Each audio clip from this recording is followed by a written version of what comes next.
And now, our next special guest is the recipient of the 2018 New Mexico Music Award for Best Jazz CD, the wild woman herself, Ty Cooper.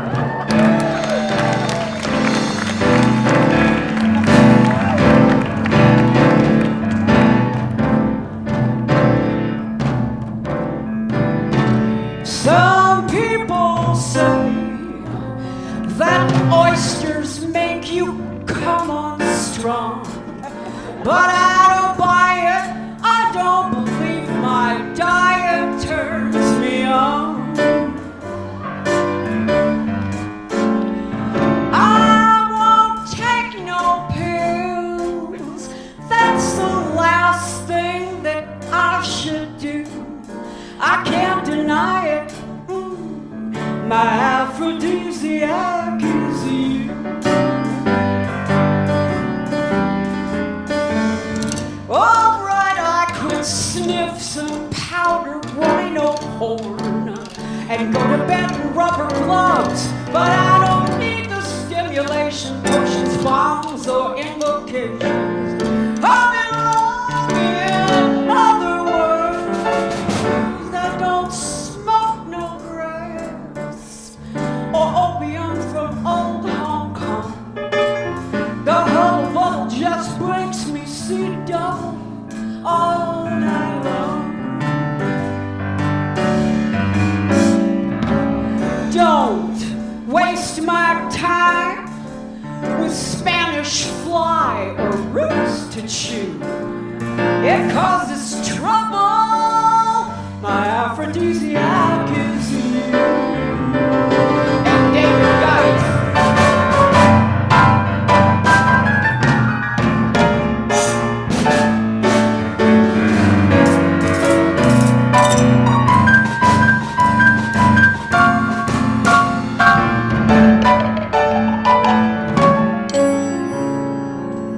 Some people like to read the Kama Sutra first, but I don't read it. I don't think I need it. It would only make me worse.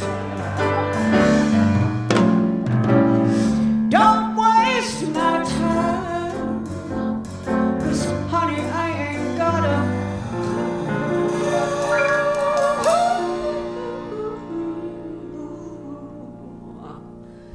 I just considered my aphrodisiac is you. It's just you.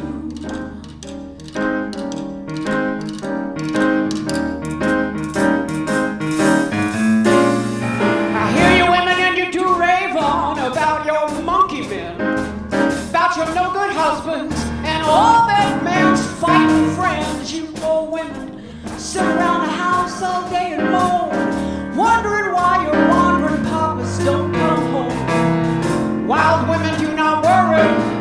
Wild women don't have no blues.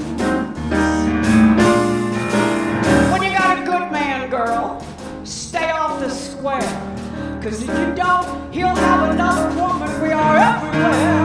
Now I ain't never been known to treat one man right. I say you keep him working hard day or night. While women do not work, while women don't have no blues. I've got a bad disposition. It's my very own. You don't like it, get out and find yourself another home. I love good whiskey, walking the streets late at night, and you bet I can handle any man who don't treat me right. Wild women do not worry. Wild women don't have no blues.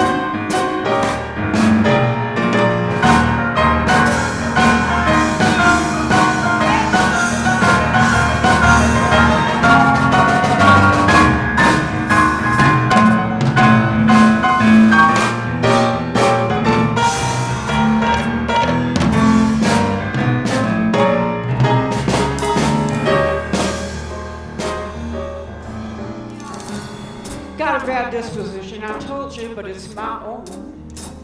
My man kicking, he can find another home. I put on my best clothes, walk the streets at night. You bet I can handle any man who don't treat me right. While women do not worry, while women don't have no blues. Now here's the deal, girl.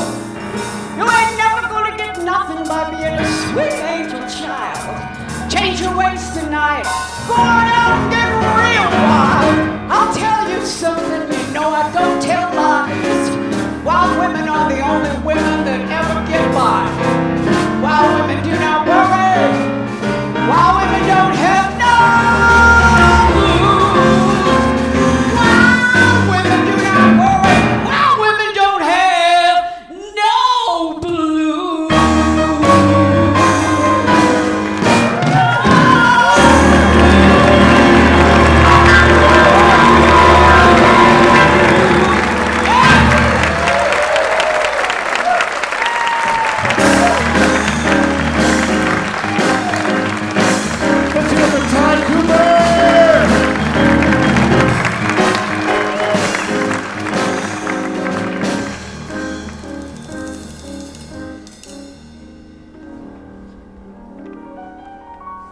Come in.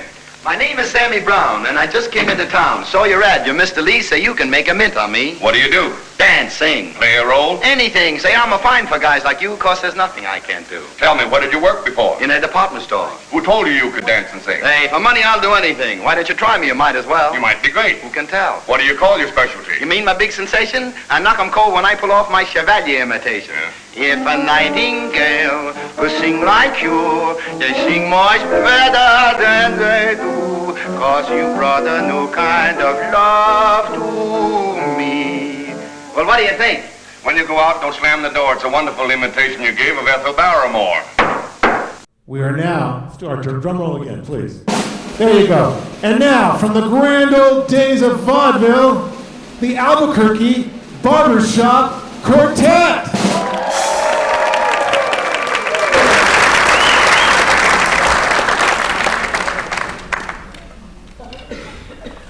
Now here's my love song, not fancy or fine, like a rose, oh, won't you be mine, be mine.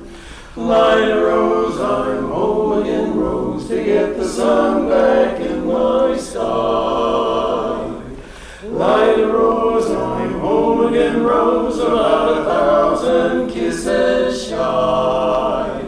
Ding dong ding, I can hear the chapel bell chime.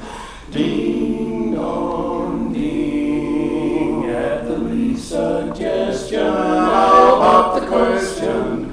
Light a rose, I'm home again, Rose, without a sweetheart to my name. Light a rose now, everyone knows that I'm hoping you're the same. So here's my love song, not fancy or fine. Light a rose, oh, won't you be mine? Be mine. Light a rose, oh, won't you be mine? Light a rose, oh, light a rose, oh, light a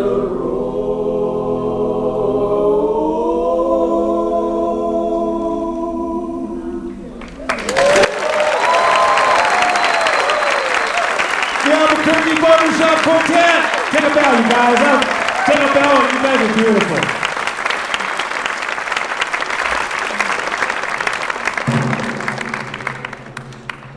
And now let's welcome Santa Fe's living legend, Rod Harrison.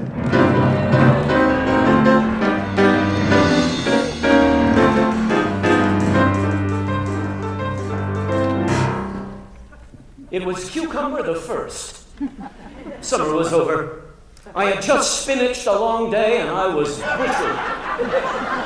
I'm the kind of guy who works hard for his celery. I don't mind telling you I was feeling a bit wilted. But I didn't care at all. Because otherwise, things were fine. I try never to disparagus, and I don't sweat the truffles. I'm outstanding in my field, and I know that something good will turn up. Eventually, a bunch of things were going great, and soon I'd be top banana. At least that's my feeling. But that's enough corn. Lend me your ear and let us continue. After dressing, I stalked over to the grain station. I got there just in line to catch the 911 as it plowed toward the core of Appleton, a melon and a half east of Cloveland. Well, no one got off at Zucchini, so we continued on our route to Vega. Passing my usual stop, I got off Ocado. I hailed a passing yellow cabbage and told the driver to cart me off to Brockland. I was going to meet my brother across from the eggplant where he had a job at the saffron station, pumping gas. Well, as soon as I saw his face, I knew he was in a yam. He told me his wife had been raising Cain. Her name was Peaches, a soiled but radishing beauty with huge cords. My brother had always been a chestnut, but I could never figure out why she picked him.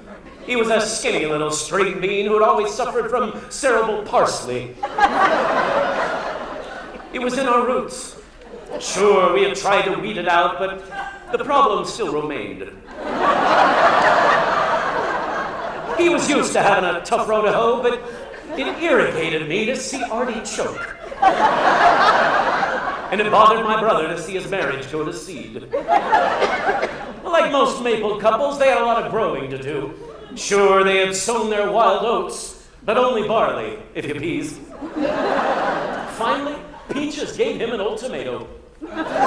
She said, "I'm hip to your chive, and if you don't stop smoking that herb, I'm gonna leave you. Or basil, you fruit." Well, he said he'd never realized it had come quite so far. But on the other hand, even though Peaches could be the pits, I knew she would never call the fuzz. So I said, "Hey, we're not far from the mushroom. Let's stalk over." He said, "That's a very rice place. That's the same old bar where Alfalfa, my wife." When we got there, I pulled up a cherry, tried to produce small talk. Told him I hadn't seen Olive, not since I'd shelled off for macadamia when I told her we can't elope. The time, it just wasn't right. She knew what I meant.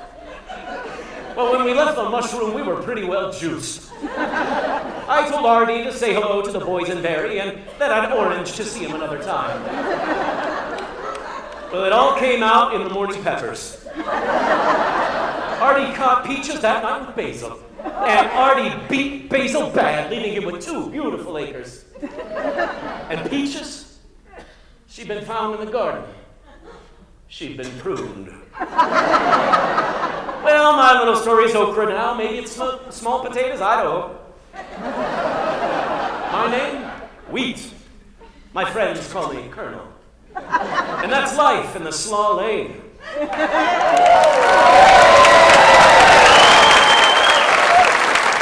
garden out there. It's a garden out there. Ron Harrison!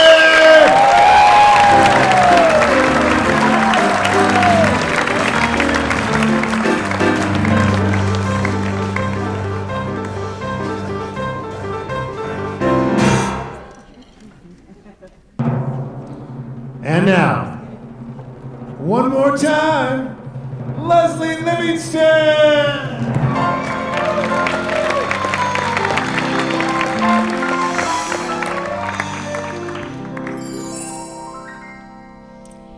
Gather around, I got a story to tell about a Manhattan lady that I know very well. She lives at 5 Riverside, her name is Shirley DeVore, and she traveled around the world to meet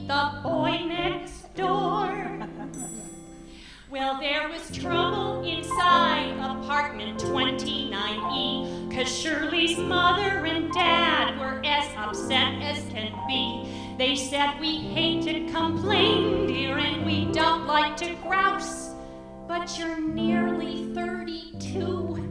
You should get out of the house. Well, Shirley was 31, which she was loath to admit, and she had never been loved, which didn't thrill her a bit. And so she sat and she thought for hours on end, and said, I'll go to Chase Manhattan, where I got me a friend. And so she borrowed a bundle and she called Virgin Blue. She told her mother and dad what she decided to do. She said, I'll travel the continent a month, maybe two, and haul me home a huzz if it's the last thing I do. You got to ring them bells, you gotta ring them bells, you gotta make them sing and really ring them bells. It's such a happy thing to hear 'em ting-a-ling. You gotta ring them bells.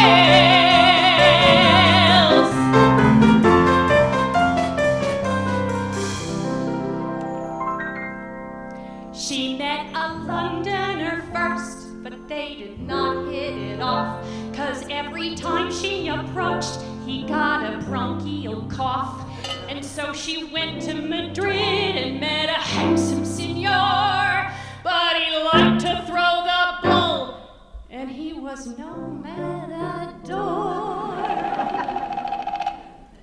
She also bombed out in Brussels, in Mallorca and Rome, till someone said, try Dubrovnik, dear, before you go home, 'cause it's the kind of a town where you'll be likely to fall, and all the Tony cognoscenti find the Balkans a ball. And so she went to Dubrovnik, and the very first day she met a guy on the beach who took her reason away. Yes, it was love at first sight, and quite a beautiful scene. She said, my name is Cheryl DeVore. He said, I'm Norm Saperstein. She said, are you from New York? He said, that can't be denied. I got a swell junior 3 at number 5 Riverside. Number 5 Riverside Drive in New York? That's where you live? Yeah. Are you sure? Well, yeah. But that's where I live! As if that wasn't enough, poor Shirley thought she'd gone deaf when he told her his apartment there was 29F. Oh.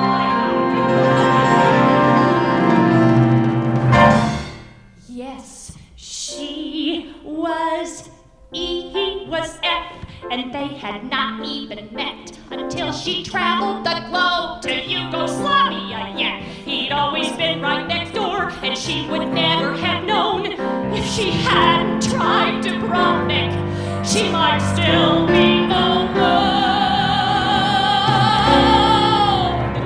Well, there's a moral to learn from little Shirley DeVore, who had to travel the globe to find a lover next door. You folks who live in apartments, don't just stare at the wall. Open up the door and hurry out in the hall.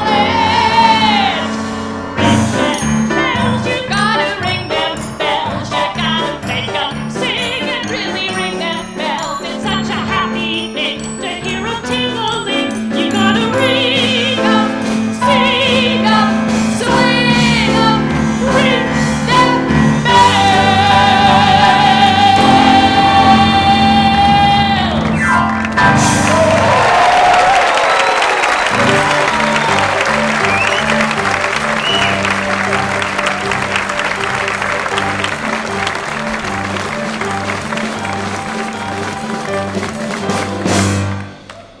Leslie Livingston, one more time. Woo!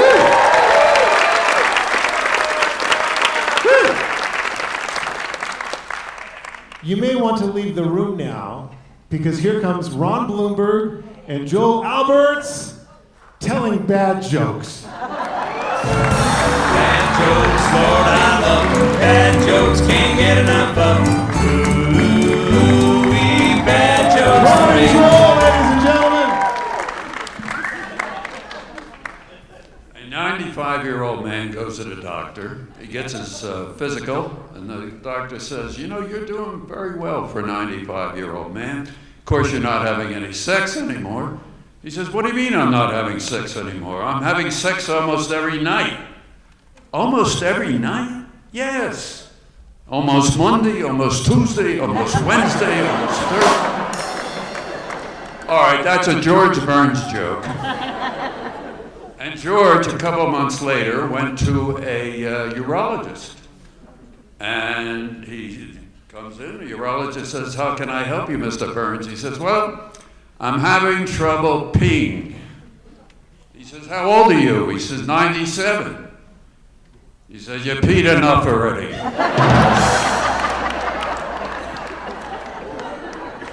So speaking of doctors, man goes to a psychiatrist here in Santa Fe. Beautiful office right off of Cerrillos. He goes to the psychiatrist to complain he's having some problems with his sex life. The psychiatrist says, don't even go on. I know just what to do for you. What you need to do is walk 10 miles a day for the next 2 weeks. Give me a call when you're done. 2 weeks later, the man gives him a phone call, and the doctor says, did you walk 10 miles a day? He says, yes. He says, so how's your sex life? He said, how should I know? I'm in Las Cruces.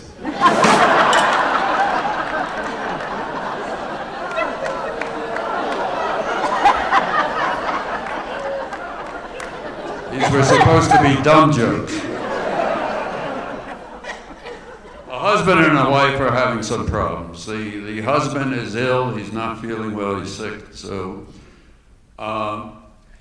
the wife is just getting off the phone. She says, I just spoke to the New Mexican and they're willing to give us 10 words for your obituary. So I told him, Jack is a wonderful husband and a good father.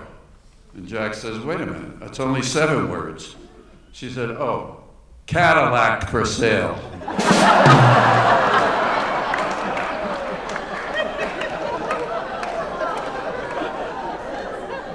So a single woman gives birth to twins and goes into a coma. She wakes up, and the doctor's there. She says, doctor, my babies, I want to see my babies. And the doctor says, don't worry, ma'am. Your babies are fine. It's a healthy boy and a healthy girl. Your brother has been taking care of them. But I do have some bad news. Fearing the worst, she says, doctor, what happened? She says, well, you've been recovering so long, we had to name the babies without you. She, fearing the worst, says, what's my daughter's name? He says, your brother named her Denise. He says, well, that's a beautiful name. She felt very good. He said, but what about the boy? He says, well, walks over to her, puts his hand on his shoulder and says, his name is DeNephew.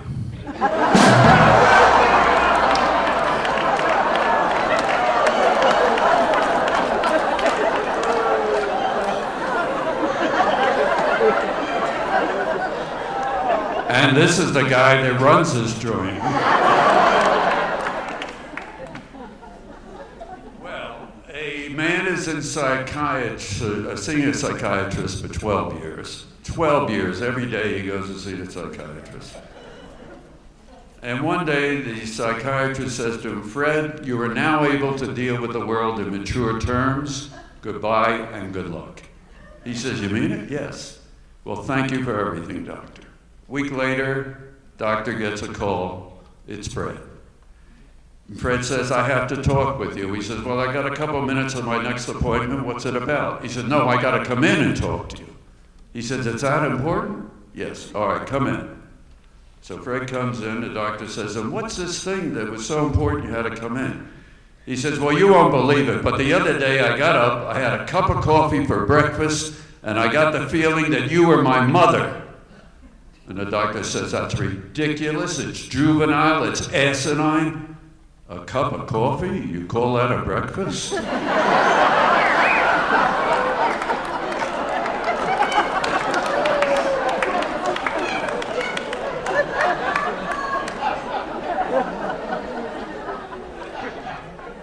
So a man decides he's going to join a monastery where there's a vow of silence. He goes to meet with the monk and is assured that they only get to speak 2 words every 7 years.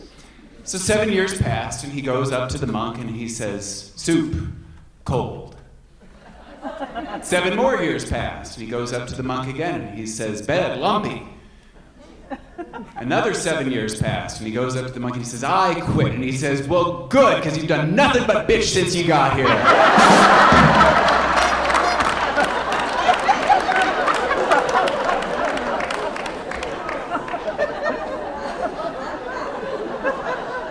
It's the last time I'll go on stage with him. There's a woman who loves the National Football League. She loves the NFL. Maybe it was because when she was a kid, she watched the games with her father, but she's just in love with it. And she decides one year she's going to go to the Super Bowl. So she saves every cent she can. She gets a ticket, she goes to the Super Bowl, and where's the ticket? Way the hell up. But she's thrilled to be at the Super Bowl. Except she looks down, and in one of the luxury boxes, there's an empty seat. So she thinks, I'll give it a shot. So she walks all the way down. She comes, there's a man sitting next to the seat. She says, excuse me, or she said, excuse me, but is this seat yours? He says, yes, sit. Sit? Okay, thanks. She sits down. Well, she's thrilled. She's in a luxury box at the Super Bowl, and they strike up a conversation, and the man said that he has lost his wife recently, and they go on to other things, and they're talking. And suddenly she gets up, she says, I can't stand anymore. I got to ask you, you're the most gentle, wonderful man. You must have terrific family and great friends. Why aren't they sitting here? And he says, well, the funeral's today.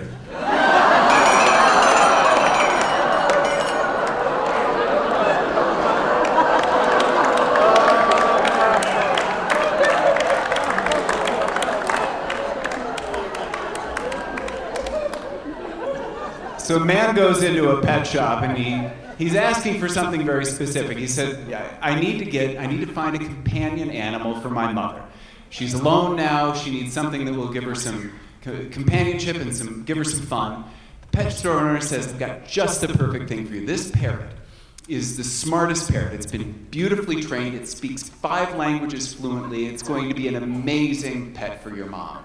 The guy is very excited. He pays for the parrot. He arranges for it to be shipped over to his mom's house. A couple of days later, he calls his mom and says, Mom, what do you think about the bird that I sent you? And she said, oh, honey, thank you so much. It was so delicious. And I'm so grateful. He says, Mom, that was a pet. That bird spoke 5 languages. She says, well, honey, I'm sorry. It should have said something.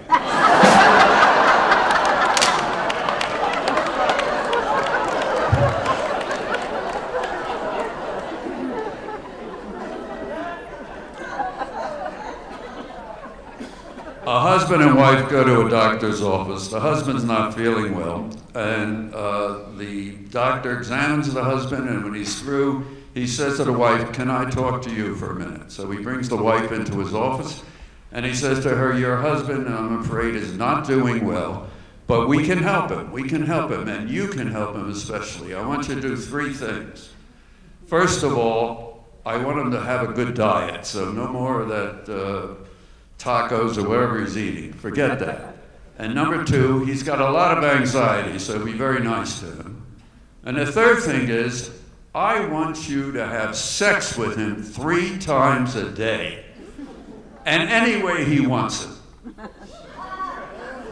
And she says, all right, and they leave, and they get in the car, her and the husband said, so what'd the doctor say? And she says, you're gonna die.